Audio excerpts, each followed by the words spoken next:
पत्नीकडून अभियंता पतीचा खून. कराडमधील धक्कादायक घटना. कराड पोलिसांकडून 12 तासामध्ये गुन्ह्याचा पर्दाफाश. सुपारी देऊन पत्नीनं कट रचल्याची माहिती नुकतीच उघड झालेली आहे. याबाबत अधिक माहिती अशी.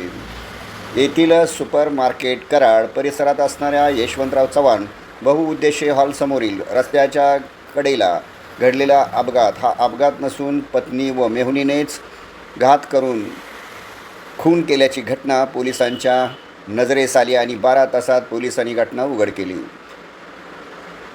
कराड शहरात शनिवारी पहाटे यशवंतराव चव्हाण बहुउद्देशीय हॉलसमोर घडलेल्या अपघातामागे थरारक खुनाचे षडयंत्र असल्याचे उघड झाले आहे.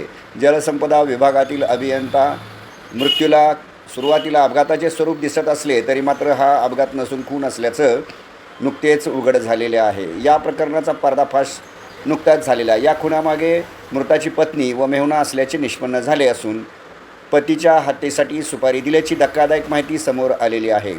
लक्ष्मण श्रीरंग मंडले, वय वर्ष 54, राहणार मनव, तालुका कराड असे या मृत अभियंत्याचे नाव आहे. तर त्याची पत्नी सुरेखा लक्ष्मण मंडले, वय वर्ष 36 आणि मेहुणा संग्राम दिनकर चव्हाण, वय वर्ष 40, राहणार सुरुलपेठ, तालुका वाळवा, जिल्हा सांगली या दोघांनी हा कट रचला असल्याची माहिती समोर आली आहे. सुपारी घेणाऱ्या अन्य आरोपीचा शोध पोलीस घेत असून कराड शहर पोलिसांनी 3 व सहाय्यक स्थानिक गुन्हे शाखेच्या 2 पथकांनी याबाबत चौकशी करून संबंधित गुन्हेगारांना ताब्यात घेतलेलं आहे. याबाबत मिळालेल्या माहितीनुसार पती आणि पत्नीच्या कौटुंबिक वादातून ही घटना घडलेली आहे.